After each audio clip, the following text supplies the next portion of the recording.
Story number 1. The Ghost Train of Michigan. The blizzards of Michigan have a way of swallowing everything. Roads, homes, people, they disappear beneath the relentless white, as if the snow itself has a hunger. Growing up in Traverse City, I'd heard the stories of the ghost train, an old freight engine that vanished without a trace one stormy night in 1950. The legend was always the same. The train, hauling cargo across the Upper Peninsula, plunged into a snowstorm and never emerged. No wreckage, no survivors, just silence. The stories didn't stop with the disappearance. Hunters and hikers reported hearing the long, mournful wail of a train whistle echoing through the woods, followed by the rhythmic clatter of wheels on tracks that no longer existed. Some claimed to have seen the train itself, its black iron frame shimmering like a mirage in the snow, only to vanish when approached. It was a story I'd always dismissed as folklore, until I heard the whistle myself. It was February, one of the coldest winters on record, when my uncle passed away and left me his cabin deep in the forests of the Upper Peninsula. I hadn't been there since childhood, but the memory of those towering pines and endless fields of snow was enough to draw me back. I thought it would be peaceful, a chance to escape the noise of the city and work on my book in solitude.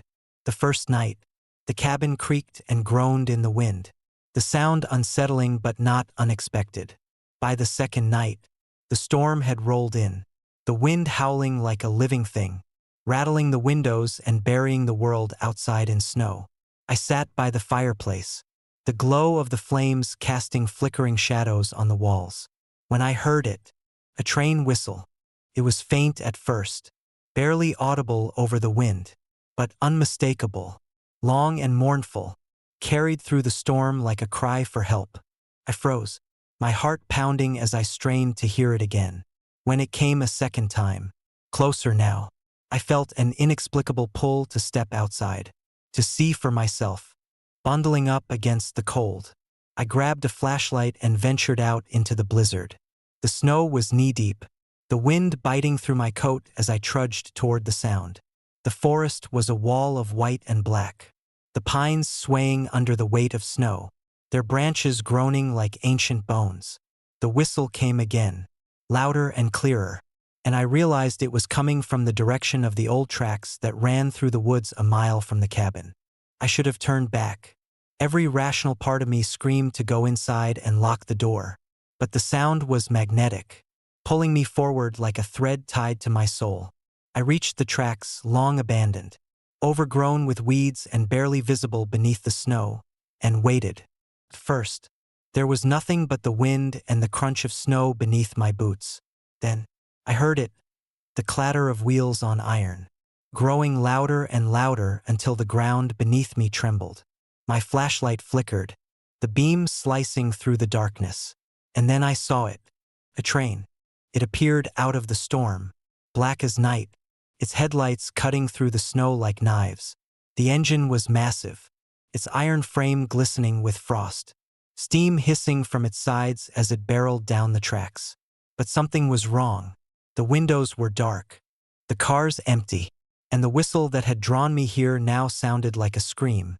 I stepped back, my breath fogging in the frigid air as the train roared past. The speed was unnatural, faster than any train had a right to go, and yet its wheels made no sound against the tracks. As the caboose disappeared into the storm, the silence that followed was deafening. And then the screaming began. I don't know how long I stood there, rooted to the spot as the sounds of anguish echoed through the trees. They came from everywhere and nowhere, a chorus of voices crying out in terror and pain. My flashlight died, plunging me into darkness, and I stumbled back toward the cabin, the screams following me like shadows. Inside, I bolted the door and threw more wood onto the fire, desperate for its warmth and light. But the screams didn't stop. They were outside, circling the cabin, growing louder with each passing second. Covered my ears, but they wormed their way into my mind, filling my head with images I didn't want to see. Passengers trapped in the freezing dark, clawing at the windows as the snow swallowed them whole. An engineer at the controls, his face twisted in terror as the train plunged into oblivion. When the first knock came at the door, I nearly screamed. It was soft, hesitant, but insistent. Another knock followed, louder this time, and then another. The screams outside faded, replaced by a deep, guttural growl that seemed to vibrate through the walls. I grabbed the fire poker and approached the door, my hands trembling. "Who's there?" I called out, my voice barely audible over the pounding of my heart. No answer, just the growl, low and menacing, and the sound of something heavy dragging across the porch. I opened the door a crack, just enough to peer outside, and saw nothing but snow. The tracks I had left earlier were gone, erased by the storm, and the forest was silent. Then I saw the handprint. It was pressed against the frosted window beside the door, larger than any human hand I'd ever seen, its fingers impossibly long and tipped with sharp, claw-like nails. I slammed the door shut and backed away, clutching the fire poker like a lifeline. By morning, the storm had passed, leaving the world outside pristine and still. But the tracks in the snow told a different story, long, deep furrows leading from the cabin to the old railroad tracks, as if something massive had been dragged away. The handprint on the window was gone, but the frost where it had been was still melted, a reminder that I hadn't imagined it. I packed my things and left the cabin that day, abandoning the inheritance I had once thought would bring me peace. The train whistle followed me for miles, fading only when I reached the edge of the forest. I never returned to the cabin, but the story of the ghost train stayed with me. I wrote about it, of course, carefully omitting the parts that would make me sound insane, but I kept the darkest details to myself. The people of Traverse City read my article and nodded knowingly. Their suspicions confirmed, but their curiosity sated. Even now, years later, I can't hear the whistle of a train without feeling a chill run down my spine. The memory of that night is burned into my mind, a constant reminder of the power of the unknown. Whiteouts in Michigan are common, but few can explain the whispers carried on the wind, the handprints on the windows, or the sound of a train that hasn't run in over 70 years. And sometimes, when the snow falls thick and the world grows quiet, I think I hear it again, the ghost train of Michigan, still running through the storm, carrying its passengers into the eternal white. Story number 2. Whispers in the Siskiyou Snow. The Siskiyou Mountains of Oregon are a hauntingly beautiful place. Rugged peaks blanketed in dense forests, their silence broken only by the wind that howls through the valleys like a restless spirit. But to those who live nearby, the mountains carry a darker legacy.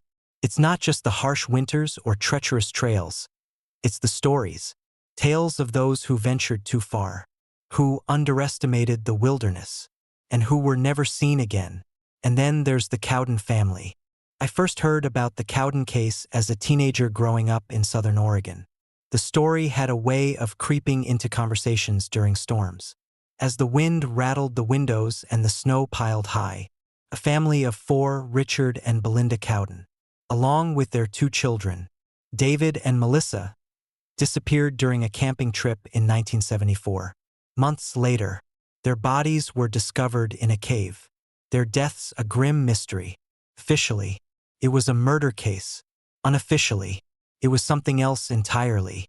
By the time I became a journalist, the Cowden story was more legend than fact, but it lingered in the collective memory of the area like a shadow that refused to fade. Determined to uncover the truth, I decided to investigate, armed with decades-old police reports, local lore, and a heavy coat. I made my way into the Siskiyou one winter, hoping to shed light on a story that had terrified me for years. The first thing that struck me about the mountains was how they seemed to swallow sound. As I hiked up the narrow trails leading to the Cowden family's last known campsite, the crunch of my boots on the snow was the only noise, quickly absorbed by the dense trees and thick drifts. The air was heavy with the scent of pine and something else, an almost metallic tang that I couldn't place. The site itself was unremarkable. A small clearing near a frozen stream, surrounded by towering evergreens.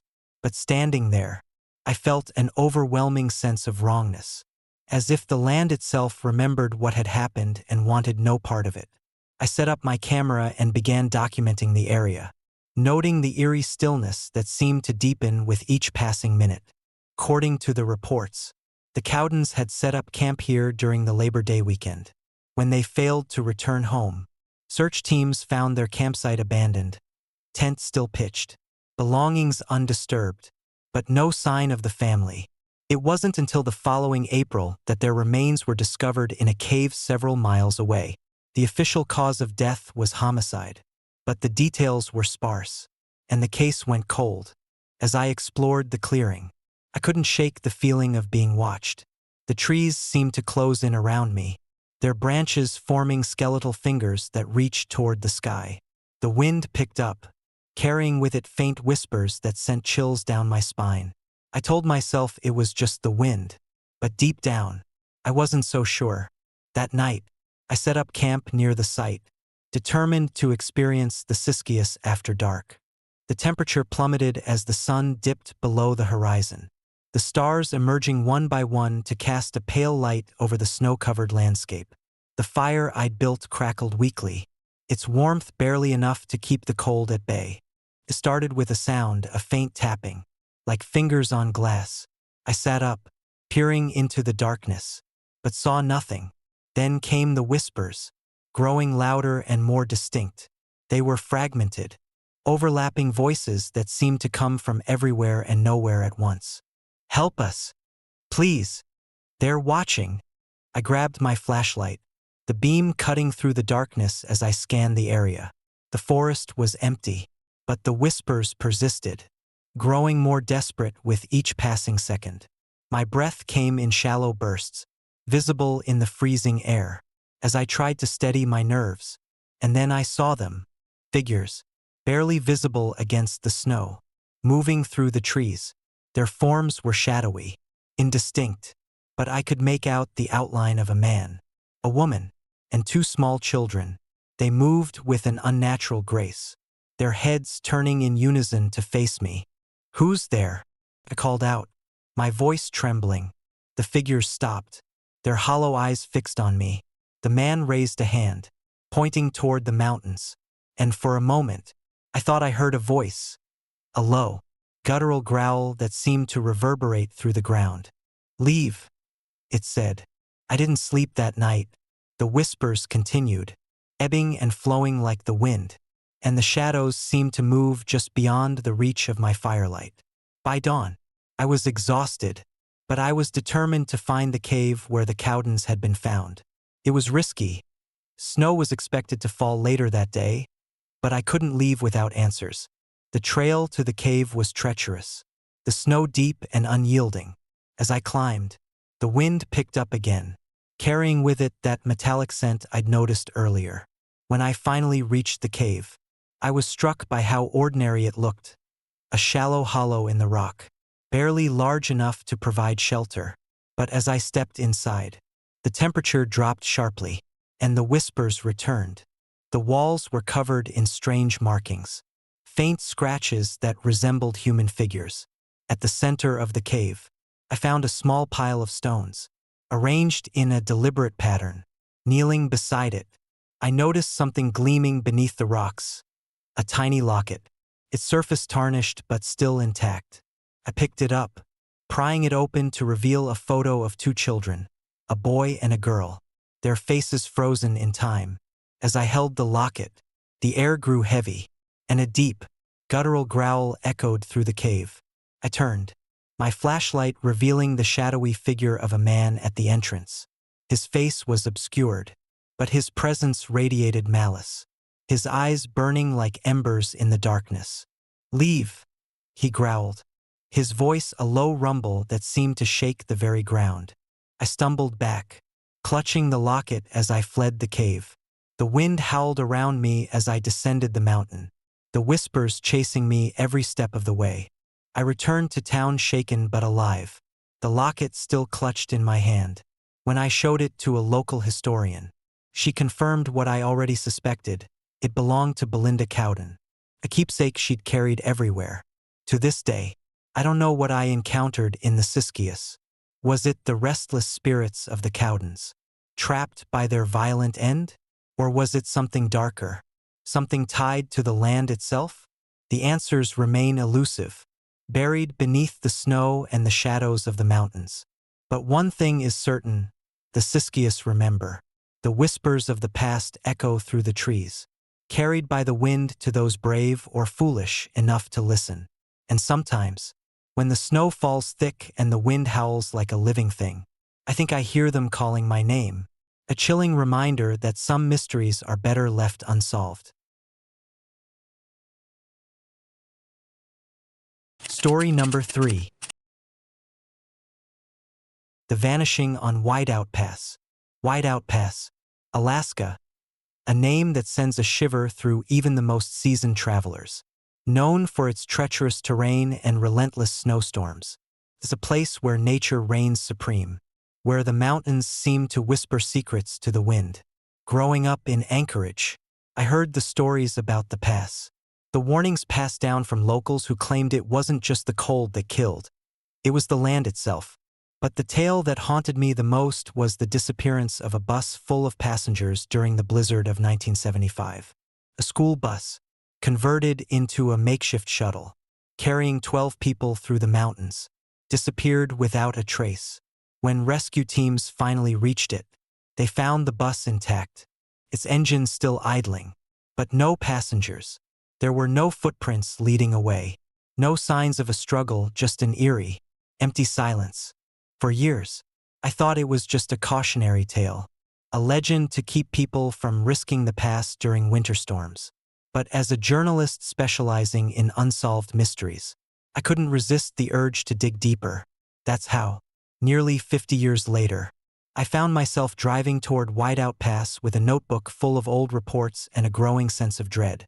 The first thing that struck me as I approached the pass was the cold. It wasn't the biting, familiar chill of Alaskan winters, it was deeper, almost alive. The wind howled through the narrow mountain roads, carrying with it a sound that was almost like a voice. I shook off the thought, blaming my overactive imagination. The road to the pass was barely visible under a fresh layer of snow, the tire tracks of other vehicles quickly erased by the storm that had begun to roll in. I stopped at a small roadside diner to gather my thoughts and speak with the locals. The diner was quiet, the kind of place where every creak of the floorboards seemed to echo endlessly. I approached the counter, where an older man in a flannel shirt nursed a cup of coffee. His name was Ed, and he'd been working in the area for over 40 years. "You're headed up to the pass?" he asked, his eyes narrowing as he glanced at the camera slung over my shoulder. "I am," I replied, trying to sound more confident than I felt. "I'm writing a piece on the disappearance in 75. Do you know anything about it?" Ed's expression darkened, and he leaned in closer. "You're not the first to go looking for answers," he said, his voice barely above a whisper. "But you might want to rethink it. Some things are better left buried." He told me about the storm, how it had come out of nowhere that night, blanketing the pass in minutes. The bus had been on its way to a mining camp on the other side. A routine trip. When the driver didn't check in, search teams were sent out. What they found, Ed said, still gave him nightmares. The bus was just sitting there, engine running, headlights on. Inside, it looked like they'd been in the middle of a conversation. Coats left on the seats, the thermos still warm, but the people, gone, like they just stepped out into nothing. "What do you think happened to them?" I asked. He shook his head. "Don't know, but every winter since, people say they've seen them, shadows moving in the snow, voices calling out in the wind. And the pass? It's claimed more lives than I care to count." The storm hit harder as I climbed the winding road into Whiteout Pass, the visibility dropping to almost nothing. My truck struggled against the icy incline, the tires skidding as I fought to keep control. The GPS signal had long since cut out, leaving me reliant on the barely visible mile markers. As I rounded a bend, I saw it, the old bus, abandoned where it had been left nearly 50 years ago. Its yellow paint was faded and peeling, the windows frosted over. It looked out of place, like a relic of a forgotten time, untouched by the decades it had spent in the frozen wilderness. I parked and approached cautiously, the snow crunching under my boots. The bus door was slightly ajar, swaying gently in the wind. Inside, the seats were covered in a thin layer of frost, and the air was unnaturally cold. Even for the conditions, a thermos lay on the floor, its cap unscrewed, as if someone had been about to take a sip before vanishing into thin air. I set up my camera and began taking photographs, documenting the eerie scene. As I worked, the wind outside picked up, howling through the mountains like a living thing. It wasn't long before I started to feel it. The same oppressive cold I'd felt when I first entered the pass. It wasn't just the temperature, it was a weight, a presence pressing down on me. And then I heard it. Voices. At first, I thought it was the wind playing tricks on me, but as I listened closer, I realized they were distinct, men and women, calling out in confusion and fear. "Hello!" I shouted, stepping out of the bus and into the storm. The voices grew louder, overlapping and chaotic. Shadows moved through the snow, barely visible in the swirling whiteout. I called out again, but my voice was swallowed by the wind. A figure emerged from the storm, a woman in a heavy coat, her face pale and expressionless. She raised a hand as if to beckon me closer, but when I stepped toward her, she dissolved into the snow like smoke in the wind. Panic set in as the shadows multiplied, circling me like predators. The voices grew more desperate, their cries for help turning into guttural wails. I stumbled back toward my truck, my breath coming in ragged gasps as the cold seeped into my bones. As I reached the door, I turned back for one last look. The shadows had stopped moving, standing in a line along the edge of the bus. They watched me with hollow eyes, their forms flickering like candle flames. "Leave," one of them whispered, the word carried on the wind. "Before it takes you." 2. I don't remember much of the drive back down the pass. The storm seemed to part as I descended, the wind dying down and the snow letting up. By the time I reached the diner, my hands were trembling, and my mind was racing with what I'd seen. Ed was still there, watching me with a knowing expression as I stumbled inside. "You saw them, didn't you?" he asked. I nodded, too shaken to speak. He sighed, setting his coffee down. "They're stuck there, caught between this world and whatever comes next. The past doesn't let go easy." I never published my story about Whiteout Pass. Some mysteries, I realized, are better left unsolved. But every winter, when the snow begins to fall and the wind howls through the mountains, I think of the shadows I saw that day, the passengers who never made it to their destination. And sometimes, late at night, I hear their voices in my dreams, calling out from the snow, asking for help I'll never be able to give. Story number 4. The Blizzard's Curse, Shadows over Duluth. Duluth, Minnesota, perched on the edge of Lake Superior, has always been known for its brutal winters. Snow drifts as tall as houses, temperatures so cold they bite through even the thickest coat, and winds that howl like wolves across the frozen expanse of the lake. But there's something else about Duluth that locals don't talk about unless you press them. Something that has haunted the town since 1918, when a blizzard buried it under a suffocating blanket of death. I'd heard the stories growing up in Minneapolis, whispered around campfires or in hushed tones at family gatherings. My grandfather swore he'd once seen them, figures stumbling through the snow, gaunt and desperate, their cries for help swallowed by the wind. As a journalist with a penchant for the supernatural, I decided to investigate. The stories were too compelling to ignore, and I thought I could finally separate truth from fiction. It was late December when I arrived in Duluth, the air sharp and heavy with the promise of another storm. The town was a postcard of Midwestern charm, rows of Victorian houses wrapped in garlands, the streets alive with holiday lights. But beneath the surface was an unease, a collective tension that seemed to tighten with each passing day. Locals were reluctant to talk at first. When I asked about the 1918 blizzard, I was met with polite smiles and quick changes of subject. Finally, at a small diner off Superior Street, an elderly waitress named Mabel sat down across from me with a pot of coffee and a knowing look. "You're here about the ghosts, aren't you?" she said, her voice low enough that the other patrons wouldn't overhear. "You want to know about the shadows in the snow?" I nodded, eager for any lead. She sighed, pouring herself a cup and leaning in closer. "They come when the storms do," she began, her eyes fixed on some distant memory. "You'll see them out there, men and women, sometimes children, wandering through the blizzard like they're lost. They'll knock on your door, begging for help. But when you open it, there's nothing there, just the snow." I shivered, not from the cold but from the weight of her words. "Do you think they're real?" Mabel's expression darkened. "They're real enough. My grandmother lived through the 1918 storm. You know, she said it wasn't just the cold that killed people, it was something darker. Something that took them out into the snow and never let them come back." That evening, as the first flakes of a predicted storm began to fall, I checked into a bed and breakfast on the outskirts of town. The house was old but well kept, its walls adorned with vintage photographs of Duluth in its early days. My room overlooked a stretch of forest that bordered the lake, the trees already weighed down with snow. As I unpacked, the wind began to pick up, rattling the windows and howling through the eaves. The storm hit just after sunset, a whiteout that swallowed the landscape in minutes. The wind screamed like a living thing, and the snow came down so thick it seemed to erase the world outside.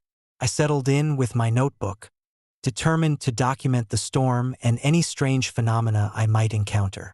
Around midnight, I heard the first knock. It was faint, barely audible over the roar of the wind, but unmistakable.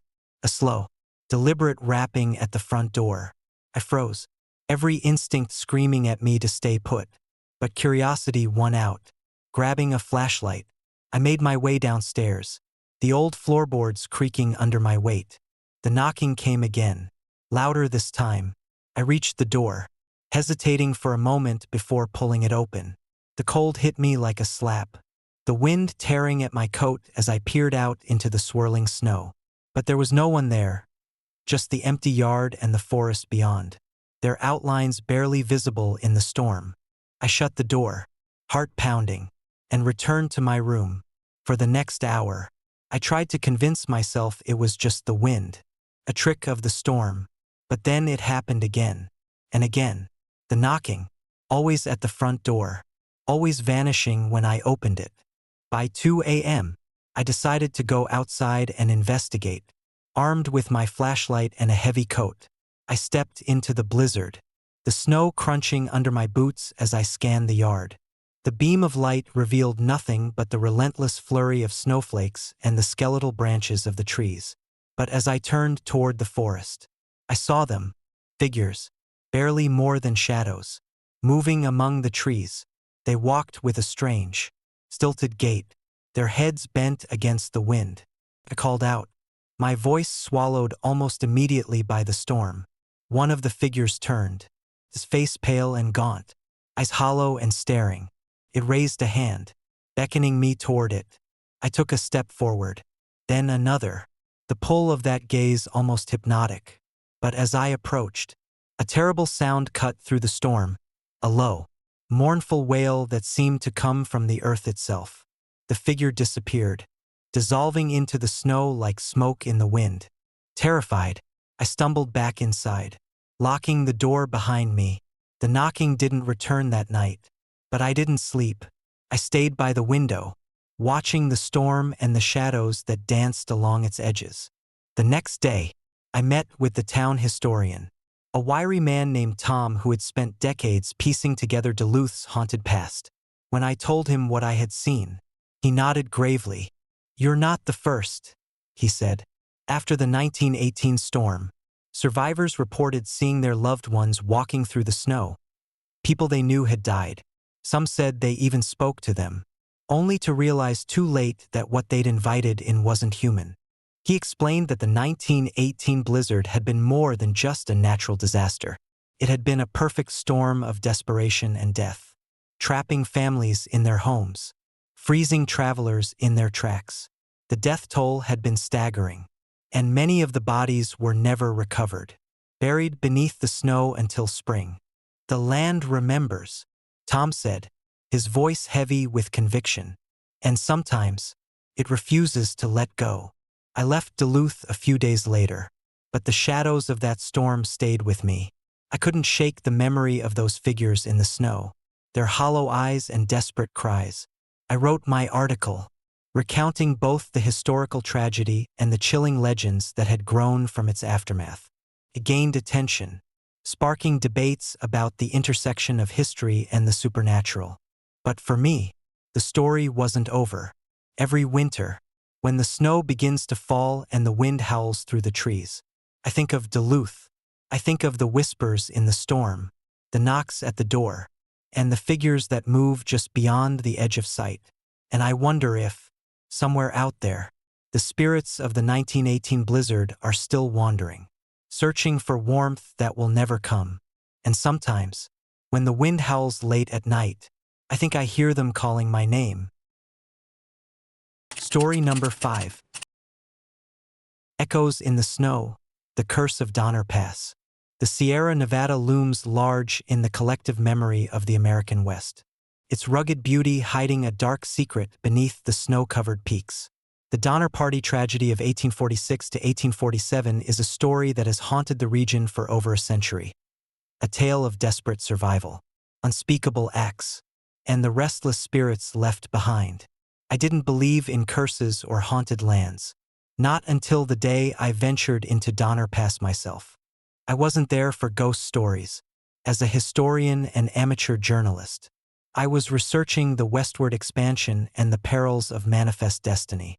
Donner Pass seemed like the perfect focal point, its chilling history a testament to both the resilience and the fragility of the human spirit. But the deeper I dug into the story, the more I felt an unsettling pull, as though the land itself demanded my attention. It was late November when I arrived in Truckee, California, the small mountain town nearest to the infamous pass. Snow blanketed the landscape, turning the pine-covered hills into a picture-perfect postcard. But there was something about the silence that unnerved me. It wasn't the peaceful quiet of nature. It was oppressive, like the land itself was holding its breath. I checked into a modest motel and spent my first day combing through local archives and interviewing residents. Everyone seemed eager to share their stories about the Donner Party. But there was a peculiar unease whenever the topic veered toward the supernatural.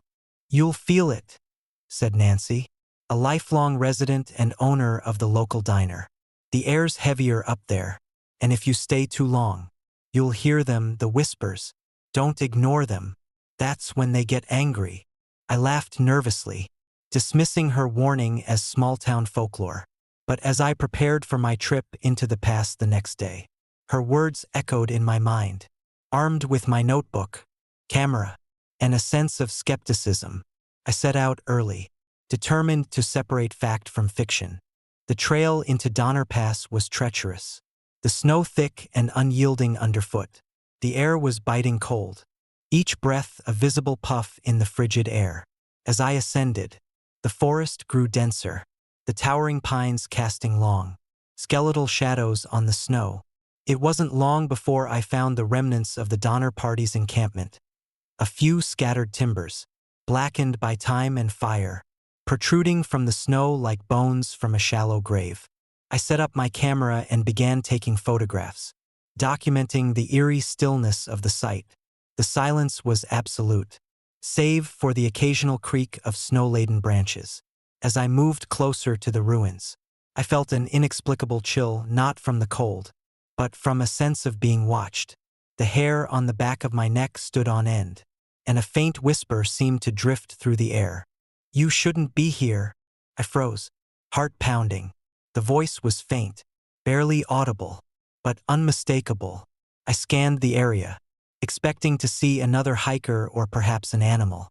But there was nothing, just snow, trees, and the oppressive weight of the past.